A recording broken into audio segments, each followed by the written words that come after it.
Skin সোরায়াসিসের চিকিৎসা পঞ্চকর্মের মাধ্যমে কিভাবে সম্ভব বা ন্যাচুরোপ্যাথির মাধ্যমে কিভাবে সম্ভব? দেখুন, স্কিন ডিজিজ যাদের হয় তারাই বুঝতে পারে যে স্কিন ডিজিজের কতটা একটা খারাপ জিনিস এবং যেটা সারতে চায় না। বারে বারে বিভিন্ন মেডিসিন খাওয়া হয়, বারে বারে আপনার অয়েনমেন্ট অনেক লাগানো হয়, কিন্তু আবার হয়ে যায়। এটাকে ঠিক করতে গেলে আমাদের পেট ঠিক রাখতে হবে, যেটা আমরা করি না, উপর থেকে মেডিসিন খাই।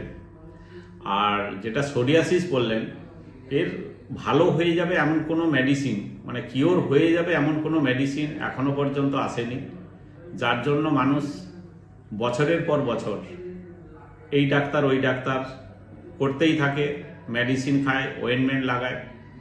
কিন্তু এই পঞ্চকর্মা থেরাপির মাধ্যমে আমরা বস্তি থেরাপি দিয়ে, আমরা অ্যানিমা দিয়ে কোলন পরিষ্কার করে এই চিকিৎসাটা করি এবং দেখা যাচ্ছে যে আগামী দিনে হচ্ছে না এবং ঠিক হচ্ছে।